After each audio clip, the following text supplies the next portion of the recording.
Welcome to learning में। कैसे आप सब लोग?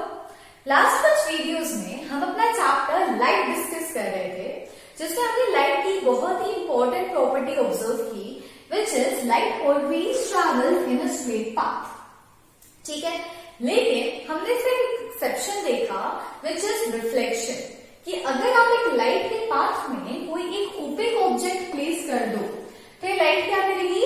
इसके पार जाने की बजाय इसे टकराकर अपना पाथ चेंज करके डेविएट हो जाएगी, जिस फिनोमिनन को हम कहते हैं रिफ्लेक्शन। अब अगर इस ओपेक ऑब्जेक्ट की जगह मान लो कि मैं ट्रांसपेरेंट ऑब्जेक्ट यहाँ पे प्लेस कर दूं, मान ली ग्लास स्लैब है, ये मैंने इसके आगे प्लेस कर दिया, तो आपको पता है कि opaque objects are those objects which does not allow light to pass through them, but transparent objects allows light to pass through them. अगर आपकी एक विंडो है जो कि आपकी ट्रांसपेरेंट है, तो आप आर पार देख पाते हो। क्यों देख पाते हो? क्योंकि लाइट उसमें से पास हो रही है। तो यहाँ पे क्या होगा, जैसे ही एक इंसिडेंट रे फॉल करेगी तो ये रिफ्लेक्ट होने की बजाय इसमें से पास हो जाएगी। अब जब ये पास हो रही है तो आपको क्या लगता है कि ये कैसी स्ट्रेट लाइन में ऐसे ही पास हो जाएगी? नहीं। कुछ साइंटिस्ट ने जब प्रैक्टिकली इसे ऑब्जर्व किया तो क्या देखा कि लाइट स्ट्रेट ट्रैवल करने की बजाय, ये इसका एक्सपेक्टेड पाथ था, यहां से जाने के बजाय थोड़ा सा बेंड हो जाती है। This bending is known as refraction. ठीक है, जब लाइट सीधी जा रही है और अपने पाथ से डेविएट हो जाए, दूसरे पाथ से ट्रैवल करने लगे, पास ना हो, तब आप उसे बोलते हो कि ये रिफ्लेक्शन है। लेकिन अगर लाइट एक ऑब्जेक्ट से पास हो जाए और अपने ओरिजिनल पाथ से थोड़ा सा डेविएट हो जाए, तो आप उसे बोलते हो रिफ्रैक्शन। रिफ्लेक्शन के लिए मीडियम चेंज नहीं हो रहा, लाइट जिस मीडियम में ट्रैवल कर रही है, मान लो अगर ये एयर थी तो ये एयर में ट्रैवल कर रही है और एयर से ही रिफ्लेक्ट हो गया। लेकिन यहाँ पे क्या होगा, इसका मीडियम चेंज हो रहा है। यहाँ पे ये एयर में मान लो ट्रैवल करेगी और ये ग्लास स्लैब में तो ये सॉलिड पार्ट हो गया, तो एयर से जब ये सॉलिड में गई, मीडियम चेंज हुआ, तब जाके रिफ्रैक्ट हुई। तो there must be a change in the medium when refraction takes place. जब भी रिफ्रैक्शन का फिनोमिनन होगा तो your light should change its medium, it should travel from one medium to another medium, then only your refraction takes place. और refraction कहाँ होता है? आपके मीडियम की बाउंड्री पे। देखो ये बाउंड्री है, यहाँ पे आपका सॉलिड स्टार्ट हो रहा है, यहाँ पे आपका एयर एंड हो रही है, तो ये जो बाउंड्री होगी यहीं पर रिफ्रैक्शन होगा। ठीक है, तो अब मान लीजिए कि आपका एक ट्रांसपेरेंट ऑब्जेक्ट है, ग्लास स्लैब हो सकता है, वाटर हो सकता है या कुछ नहीं। एयर से जब एक रे आती है तो आप इस रे को क्या बोलते हो? दिस इज इंसिडेंट रे, है ना? आप इसे इंसिडेंट रे बोलते हो किसी भी सोर्स से जब कोई लाइट फॉलो करती है किसी ऑब्जेक्ट पे। अब क्या होगा, आपको पता है कि यहाँ पे आप एक इमेजिनरी लाइन ड्रॉ करते हो which is known as normal, हम इसे नॉर्मल कहते हैं। अब एक्सपेक्टेड पाथ क्या होना चाहिए था कि लाइट अगर ऐसे आ रही है तो इसे ऐसे ट्रैवल बैक हो जाना चाहिए था, लेकिन ये अपने ओरिजिनल पाथ से या तो ये इस तरफ डेविएट हो जाएगी या फिर ये इस तरफ डेविएट हो जाएगी। सपोज करो कि अभी ये इस तरीके से डेविएट होकर निकली, तो this deviation at the surface और at the boundary of two medium, this deviation is called as refraction, and this ray which is getting refracted is called to be as refracted ray. आप इसको क्या बोलोगे कि आपकी refracted ray है। उसमें क्या था, मैसेज आती थी, आप उसको क्या बोलते थे? reflected ray, बट अभी मीडियम चेंज कर रही है तो आप इसे बोलोगे refracted ray। अब ये जो नॉर्मल है और इंसिडेंट रे है, इन दोनों के बीच में जो एंगल बनता है इसे हम क्या बोलते हैं? Angle of incidence. सिमिलरली आपकी रिफ्रैक्टेड रे और नॉर्मल के बीच में जो एंगल बनेगा इसे आप क्या बोलोगे? Angle of refraction. Angle of incidence और एंगल ऑफ रिफ्लेक्शन हमने लॉज ऑफ रिफ्लेक्शन में पढ़ा था, दे शुड बी इक्वल। जो एंगल ऑफ इंसिडेंस होगा, एंगल ऑफ रिफ्लेक्शन भी उतना ही होगा। लेकिन यहाँ पे क्या हो रहा है, क्योंकि आपकी लाइट ऐसे जाने की वजह या तो इस तरफ डेविएट हो रही है या ऐसे डेविएट होगी, अपने ओरिजिनल पाथ से थोड़ा सा हिल जाएगी, तो जो एंगल बनेगा नॉर्मल के साथ में वो एंगल ऑफ इंसिडेंस की इक्वल नहीं होगा। ईदर या तो ज्यादा होगा या फिर कम होगा, डिपेंडिंग अपॉन द सिचुएशन। अब मैंने बताया कि लाइट मीडियम चेंज कर रही है। मीडियम का मतलब क्या होता है?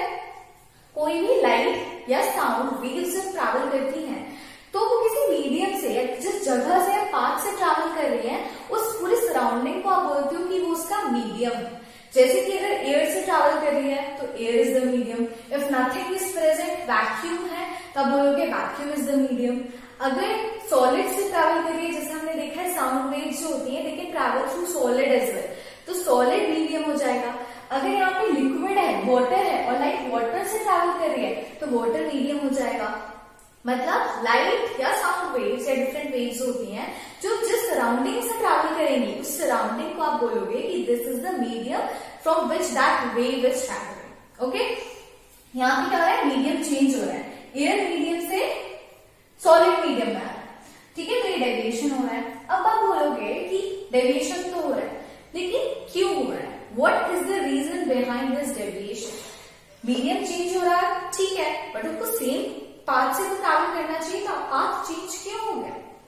तो आप मुझे एक बात बताओ कि अगर आप एक खाली रोड पर ट्रैवल करते हो तो आपकी स्पीड क्या होती है। आप अगर खाली रोड है तो आप बहुत तेज स्पीड में ट्रैवल कर सकते हो, लेकिन अगर रोड पे बहुत सारी गाड़ियां हैं, ऑलरेडी बहुत सारा ट्रैफिक है, तो क्या आप उतनी ही स्पीड से अपनी गाड़ी चला सकते हो। नहीं, आपकी स्पीड थोड़ी सी स्लो हो जाएगी, राइट। तो लास्ट वीडियो में मैंने आपको बताया था कि लाइट की स्पीड होती है 3 × 10⁸ मीटर पर सेकेंड, बट ये स्पीड होती है लाइट की when it is travelling in air और इन वैक्यूम, वहां पे इसकी स्पीड ये होती है। लेकिन जब भी किसी और मीडियम से, मान लीजिए अगर हम सॉलिड की बात करें तो सॉलिड या ग्लास में इसकी स्पीड होती है 2 × 10⁸ मीटर पर सेकेंड। ठीक है, स्पीड थोड़ी सी कम हो गई। क्यों कम हो गई, क्योंकि आपको पता है सॉलिड का स्ट्रक्चर कैसा होता है, सॉलिड के मॉलिक्यूल्स आपस में बहुत टाइटली पैक्ड होते हैं, है ना।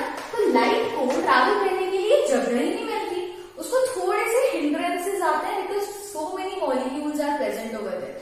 जबकि एयर में मॉलिक्यूल्स बहुत दूर दूर होते हैं, तो लाइट बहुत इजीली ट्रैवल कर सकती है, उसको पाथ मिल जाता है ट्रैवल करने के लिए।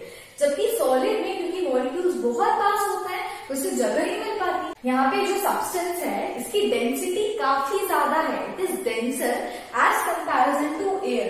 एयर हमारा रेयरर मीडियम है क्योंकि यहाँ पे मॉलिक्यूल्स के बीच में काफी स्पेस है, लाइट को ट्रैवल करने के लिए जगह मिल रही है। बट सॉलिड में या अगर आप लिक्विड की बात करो तो लिक्विड में मॉलिक्यूल्स थोड़े से पास होते हैं, है ना। अगर आप स्ट्रक्चर देखो ऐसा, एयर में मॉलिक्यूल्स दूर होते हैं, लिक्विड में थोड़े से पास आ जाते हैं और सॉलिड में काफी कॉम्पैक्ट होते हैं।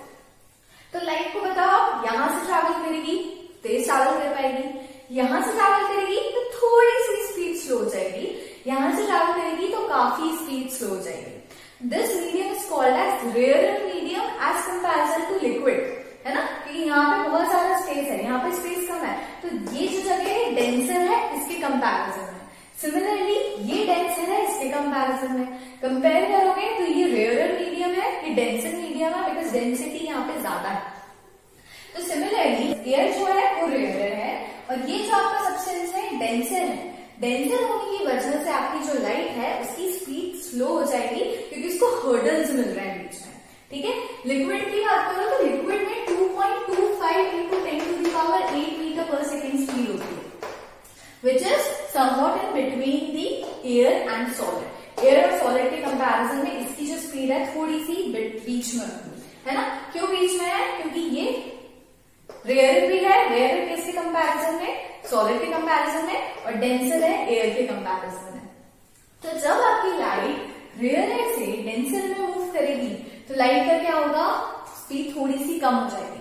सिमिलरली अगर डेंसर से रेयर की तरफ मूव करेगी तो क्या होगा, लाइट की जो स्पीड है वो थोड़ी सी बढ़ जाएगी।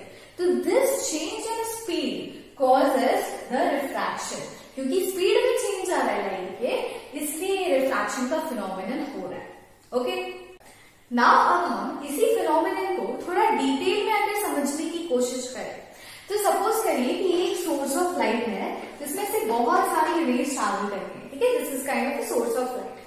अब आपको पता है कि क्योंकि सारी रेज की स्पीड सेम होने वाली है ना, सब लोग सेम स्पीड से ट्रैवल करेंगे, लेकिन ये लाइट जो डिस्टेंस ट्रैवल कर रही है वो इस लाइट के कंपैरिजन में काफी कम है ना। ये डिस्टेंस कम ट्रैवल कर रही है, ये डिस्टेंस ज्यादा ट्रैवल कर रही है, स्पीड सबकी सेम है।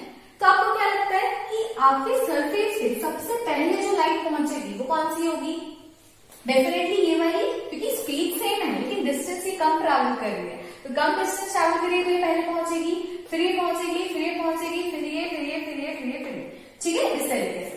तो क्योंकि सबसे पहले ये रेस पार्ट पर पहुंची है तो इसकी स्पीड सबसे पहले कम होगी, फिर ये रेट पहुंची है तो इसकी स्पीड बाद में कम होगी, फिर ये पहुंची है तो इसकी स्पीड और बाद में कम होगी। तो ऐसे कर करके आपकी जो रेज ऑफ लाइट होती है ना, इन हर रे ऑफ लाइट की स्पीड उससे पहले वाली या बाद वाली के कंपैरिजन में कम या ज्यादा होती है। This difference in changes in speed of different wavelengths causes the refraction, क्योंकि हर रे जो है वह अलग अलग स्पीड से आ रही है, अलग अलग टाइम पर आ रही है, तो सबकी स्पीड का चेंज होने का जो ड्यूरेशन है या टाइम पीरियड है वो कम या ज्यादा है। इसी वजह से ये जो रिफ्रैक्शन का फिनोमिनन है ये होता है, ठीक है। That's why the change in speed causes this refraction, because each ray which is coming from a source of light interacts with the surface at different interval of times, hence the decrease in the speed of each ray changes. Okay? हमने rare और denser medium समझ लिया है। अब हम different cases study करते हैं कि सपोज कहीं इंसिडेंट रे एक रेयर मीडियम से डेंसर मीडियम की तरफ जा रही है, तो स्पीड स्लो होगी या फास्ट होगी? डेफिनेटली स्पीड स्लो होगी। और अगर स्पीड स्लो होती है तो हमारी लाइट हमारी नॉर्मल की तरफ बेंड होती है, मतलब कि अगर इंसिडेंट रे ऐसी आ रही है और इसे ऐसे जाना चाहिए था तो, और ये हमारी नॉर्मल है, तो क्योंकि डेंसर मीडियम में आ गई तो रे ऑफ लाइट इस तरफ जाने के बजाय हमारी नॉर्मल की तरफ शिफ्ट हो जाएगी, इसलिए रे ऑफ लाइट इस तरीके से रिफ्रैक्ट हो गई। सिमिलरली अगर हमारी जो रे है वो एक डेंसर मीडियम से रेयरर मीडियम की तरफ जा रही हो, तो क्या होगा कि ये अगर आपकी इंसिडेंट रे है, ये यहाँ पे इंटरसेक्ट हुई, तो इसका ओरिजिनल पाथ ये होना चाहिए था, लेकिन क्योंकि ये डेंसर से रेयरर की तरफ जा रही है तो ये अपने नॉर्मल से दूर की तरफ बेंड होती है। नॉर्मल यहाँ हमने क्या देखा था, नॉर्मल की तरफ हमारी रिफ्रैक्टेड रे बेंड हो गई है, बट इस केस में हमारी रिफ्रैक्टेड रे नॉर्मल के बजाय नॉर्मल से दूर की तरफ बेंड होगी, तो अगर ये इसका एक्सपेक्टेड पाथ था तो ये दूर की तरफ रिफ्रैक्ट हो गई। अब अगर हमारी जो इंसिडेंट रे है वो पहले रेयरर मीडियम में हो, फिर डेंसर में जाए और फिर अगेन रेयरर में जाए, तो किस तरीके से होगा आप ये देखिए। इंसिडेंट रे है, नॉर्मल है, रेयरर से डेंसर की तरफ जा रही है, ये अगर इसका एक्सपेक्टेड पाथ था तो ये टुवर्ड्स दी नॉर्मल बेंड हुई। अब अगर डेंसर से रेयरर की तरफ जाएगी, ये मान लीजिए नॉर्मल है, तो इसको क्या होना चाहिए था कि ये इसका अगर ओरिजिनल पाथ है तो नॉर्मल की तरफ बेंड होने की बजाय नॉर्मल से दूर की तरफ बेंड होगी, अपने ओरिजिनल पाथ से थोड़ा सा इस तरफ डेविएट हो जाएगी। तो रेयरर से डेंसर की तरफ नॉर्मल के पास बेंड होती है और डेंसर से रेयरर में जाती है तो नॉर्मल से दूर बेंड होती है। इस केस में ये इंसिडेंट रे है, ये रिफ्रैक्टेड रे है, और ये जो रे है इसे आप कहते हो इमर्जेंट रे, बिकॉज ये इमर्ज हो रही है आफ्टर टू रिफ्रैक्शन, ये इमर्ज होके अपना पाथ डेविएट करके जा रही है, इसलिए हम इसे बोलते हैं इमर्जेंट रे। और नॉर्मल और इमर्जेंट रे के बीच में जो एंगल बनता है इसे स्मॉल ई से डिनोट किया जाता है and it is called as angle of emergence.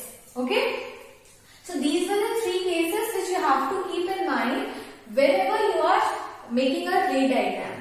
ठीक है, कि आपकी जो रिफ्रैक्टेड रे है वो नॉर्मल की तरफ जाएगी, नॉर्मल से दूर जाएगी, किस पे डिपेंड करता है कि वो किस मीडियम से किस मीडियम की तरफ जा रही है।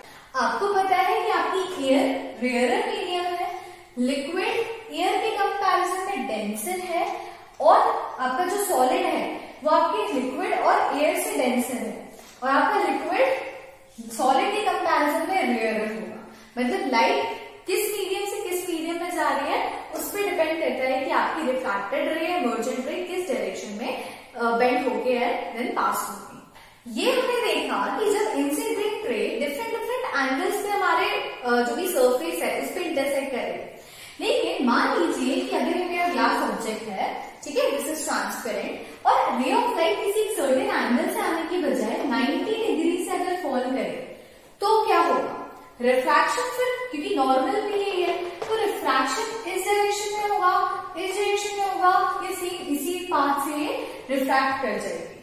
तो जैसा कि हमने डिफरेंट रिफ्लेक्शन के केसेस में देखा था कि प्लेन मिरर या कॉनकेव या कॉन्वेक्स मिरर से जब वो 90 डिग्री में फॉल करती है तो वो उसी डायरेक्शन में रिफ्लेक्ट हो जाती है। सिमिलरली अगर वो 90 डिग्री से इंसिडेंट रे किसी भी मीडियम पे फॉल कर रही है तो भी वो 90 डिग्री से ही पास हो जाएगी। अब ऐसा क्यों होगा? क्या यहाँ पे रिफ्रैक्शन नहीं हुआ? लाइट तो वैसे की वैसे ही पास हो गई, रिफ्रैक्शन की प्रोसेस हुई कि नहीं हुई? तो हमारा आंसर है कि हुई, लेकिन बेंडिंग आपको दिखाई नहीं दे रही है। अब क्यों नहीं दिखाई दे रही है? उसका रीजन ये है कि जब मैंने आपको बताया था कि लाइट वेव्स के फॉर्म में आ रही है, एक वेव जो सबसे पहले इंटरसेक्ट करेगी वो सबसे पहले बेंड हो जाएगी, दूसरी वेव जो बाद में आएगी वो उसके बाद में बेंड होगी। तो change in speed due to the change in time interval हो रहा था, है ना, वहां पे। बट इस केस में क्या होगा, आपकी लाइट जो है वो इस तरीके से पैरेलली आ रही है ना। अगर ये सोर्स ऑफ लाइट है तो इसमें से जो भी रेज आ रही है वैसे पैरेलल आ रही है। तो ये वाला पॉइंट जो पहले इंटरसेक्ट कर रहा है और ये वाला पॉइंट जो इंटरसेक्ट कर रहा है, इन दोनों के बीच में कोई टाइम इंटरवल होगा क्या? चेंज इन टाइम है क्या? जिस टाइम पीरियड पे आपकी ये वाली रे इस पे इंटरसेक्ट करेगी, सेम उसी टाइम पे ये वाली रे भी आपको इस पे टच करते हुए नजर आएगी। There is no time lag between the two rays, ठीक है। दैट्स व्हाई जब लाइट पास होगी तो वो भी इसी तरीके से पास हो जाएगी। तो ये फिनोमेनन आप यहाँ पे अप्लाई कर सकते हो जब आपकी इंसिडेंट रे 90 डिग्री पे फॉल हो रही है, कि there is no time difference, है ना। जैसे इसमें हमने लिखा था कि ये वाली लाइन पहले आ रही थी आपके ऑब्जेक्ट के ऊपर, ये वाली लाइन बाद में आ रही थी, ये वाली लाइन बाद में आ रही है। बट इस केस में क्या हो रहा है कि आपकी ये वाली जो लाइन है उसका ये पॉइंट प्लस ये point same interval of time पे यहाँ पे इंटरसेक्ट कर रहा है। सिमिलरली ये तो आपको क्या हो रहा है, यहाँ पे अगर आप देख रहे हो तो कोई डेविएशन नहीं हो रहा है, चेंज इन स्पीड में कोई टाइम डिफरेंस नहीं आ रहा। इसलिए आप कह सकते हो कि आपकी लाइट स्ट्रेट आएगी और स्ट्रेट ही चली जाएगी, दो रिफ्रैक्शन तो यहाँ पे भी होगा, ठीक है। तो आई होप आपको रिफ्रैक्शन से रिलेटेड कुछ बेसिक पॉइंट्स क्लियर हो गए हो। बाकी हम रिफ्रैक्शन से रिलेटेड डिफरेंट पॉइंट्स अपनी नेक्स्ट वीडियोस में कवर करेंगे। तब तक के लिए खुश रहिए, मुस्कुराते रहिए, अपना ध्यान रखिए, बाय बाय।